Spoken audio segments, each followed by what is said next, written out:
Hey guys, Loco here with Phreak. Hi Phreak. Hello. How you doing? I'm good. I've never done an interview with you. Yeah, I like how you laughed the second you're like, I'm with here with Phreak. Like it's just disdainful. So this is the depth you've fallen to. I requested you specifically. Well, I appreciate that. Actually, I didn't. I requested 3, and Caitlin just gave me who was the most available, I think. Yeah, I was the third choice. Actually, I probably wasn't on the list, but she's like, well, look, you can't have Kobe and Azael. They're far too valuable. But you know what? You can have Phreak. It's fine. I mean, I'm happy to have you. So let's actually talk. I think NALCS Summer has a very, very good chance of being boring just due to how strong the top 3 is, and I don't think any team can crack top 3. So I would challenge that a little bit. I mean, I think Team Liquid look really good right now. There's always a chance for teams to like also choke and fall off, which just like happens. Like you'll just have like you think back to like the 17-1 Immortals run, right? Where like, oops, sorry, you missed in semis. So like that's always a possibility. Upsets can always happen, like TL beating IG. Probably an upset, to be honest. But honestly, I'm keen on FlyQuest a lot. I think they're really good. I think when Wadid comes in, like that'll be a big improvement, and that team will probably be pretty crazy. So like we didn't see them full power today, right? So when that comes through, I think that's a big upgrade, and that's going to change things around.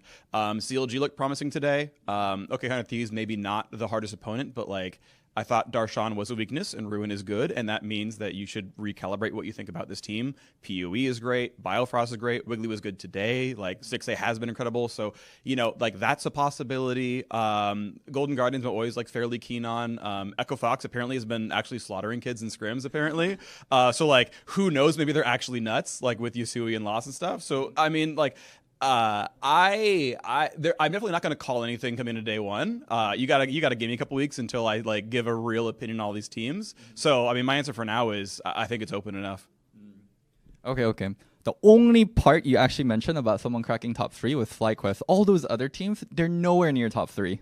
I mean, they certainly weren't last split, right? Like there was a clear top 3 and then a number 4, and then there were 2 tiers of like kind of mediocre teams, right? And that was the case of spring. And everything went kind of to expectations other than like, okay, the top 3 are really close. Maybe C9 got upset, but whatever. Yes, FlyQuest I think is like my front runner for cracking top 3, for making the run towards Worlds. In almost all Worlds, they have to play regional qualifier. But if you can make, top 2 or top 3 in playoffs, you can then do it again and win your best of 5 against, C9 or whomever in regional. So, yes, that's my front runner. But again, like you can make the run. Like I think back to TSM from last year, where like they failed in quarters and then they made 3rd place, and then if they would have beaten C9 in the finals, then they would have been the last team at Worlds, right? So no matter what your spring looks like, you always have the chance of making the run summer. So like I'm still keeping my the ideas open.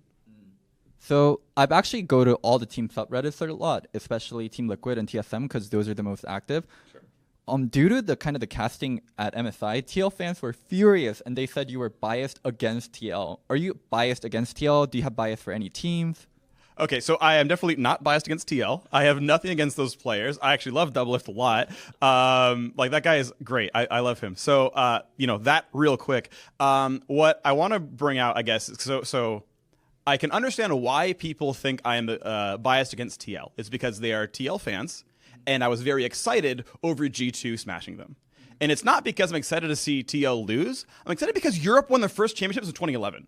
Like, that is, like, no matter who wins that match, that is a historic moment, and my job is to live up to how excited those fans are.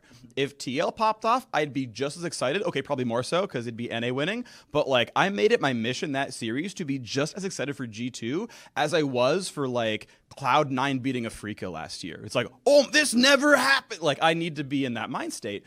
And so if you're a TL fan, you're like, oh, here's this NA caster getting excited over us losing. Oh, it's because he hates TL. It's like, no. I'm the English language stream, which means I'm serving all the British and German and French and whatever players who are watching in English. I need to meet their level. Like, I have to be as excited as them. Like, that is literally my job. And so if that reads to you as me being biased against your favorite team, that's not what it is. That's being excited for a historic moment for Europe. And so that's the level I'm trying to reach. I think I did. I didn't see any European fans saying I had like fake hype or whatever, or that I was like XD, this fair weather fan, whatever. Like, I think I did the European fans justice. And as far as I can tell, I did that. Deficio, I think actually coming off the cast, told me, he was like, hey, that was really good. I thought you did a great job in the finals. So like, as far as I'm concerned, like I satisfied the European fans, which means I did my job. So you are human and you are going to have bias towards certain people, certain teams. How do you fight against that, especially when it comes to like NA and EU? And maybe if you have a favorite team in North America, maybe you have a team you don't like. As a caster, how do you deal with your personal bias?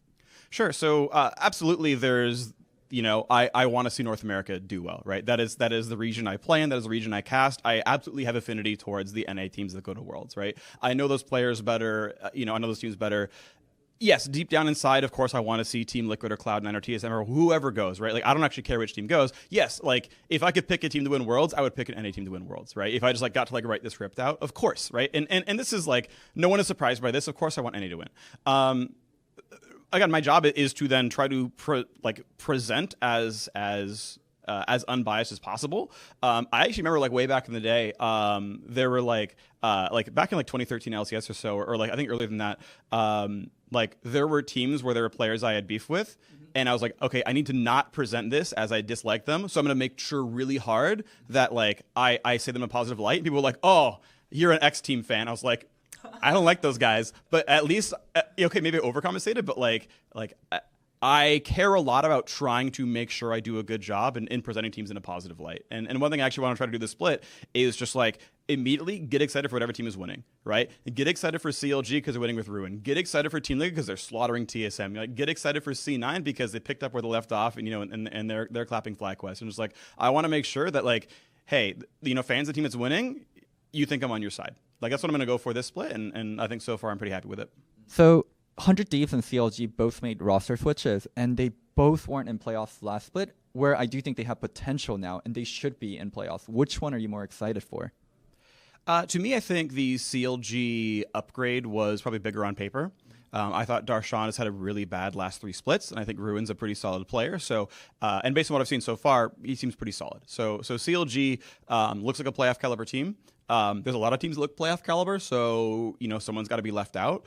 I don't think any of the teams really downgraded, so that's still going to be tough competition. But I think they have a pretty good shot. 100 Thieves, I mean, they were the worst team in the league, and I thought the level of players they have, they shouldn't be 10th. So I thought, almost no matter what you do, if you just like make a change, but you keep Someday, Afro, and Bang, like this team should just like find their way into wins because the players are that good.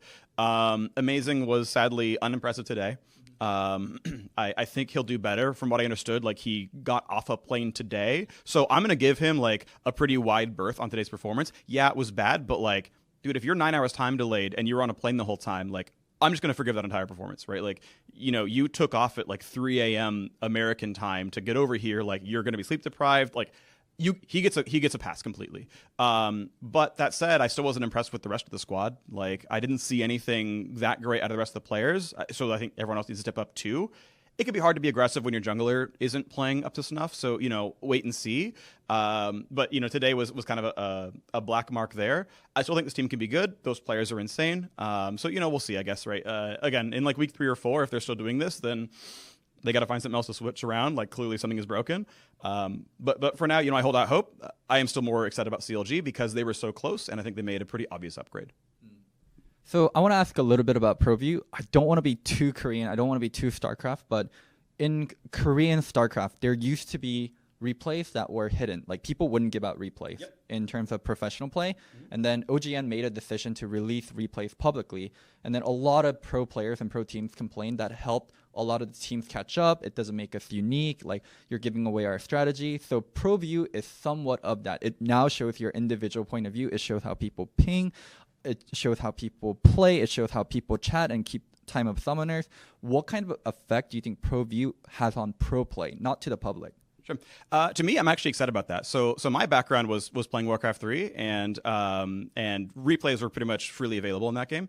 And I actually would go into big tournaments and I would scour for replays of my opponent, and I would be like, oh, I know when you build second burrow, I'm going to cancel that in tier 2 Rushy, right? Like, I would counter strat people, and I think that's super exciting. Like, that's actually really compelling to me. And if counter stratting is now more popular in League of Legends, that's super cool. So like, for me as a fan, for me as a player, I think it's actually a great thing. I don't know how much counter stratting is really going to exist. Generally speaking, I feel like I don't tend to see players spend that much time going granular.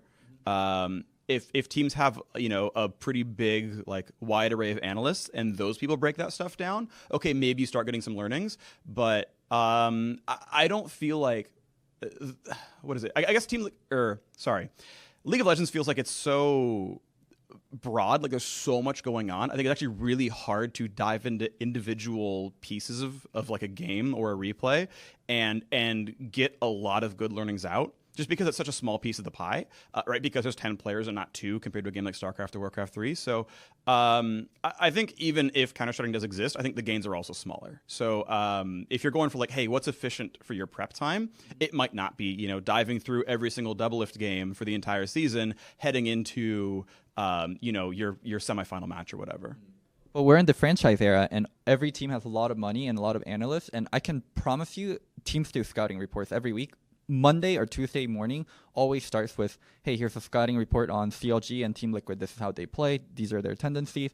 We really saw in the TL-IG matchup where they really studied IG. They knew IG loved to do ganks from brushes, and they really read them. You don't think there's going to be more of that? You don't think the prep is going to get better and better? Like I said, I think there is some degree of it, right? I think there's some you can get incremental gains, but if you want to watch through, you know, every player's point of view, you're looking at, you know, roughly 6 times the work, right? Instead of watching 1 VOD, you're watching 6 VODs, and okay, maybe you don't have to watch it as many times, but this is a very large multiplicative increase in work required for, I would say it's actually pretty small incremental gains. Like, you already know where Ning is by the normal VOD, like, okay, seeing how much he looks at himself doing Krugs versus looking at, you know, rookie lane. Okay, sometimes maybe there's like, oh, you see when he does Krugs, he doesn't look, so you can actually gank him, and you might. It's like, okay, sure, maybe, right? But a lot of the info is given already, so I do think the gains are pretty small. Ultimately, I think the gains are pretty small. If you get targeted strats, again, I think that's cool. Thank you so much for the interview. Any final words for Phreak fans? You have great taste. I hope you guys enjoyed the interview. Don't forget to sub. Thank you so much to Lowkey community for making this interview happen. If you guys want to support them, the link is going to be down in the bio.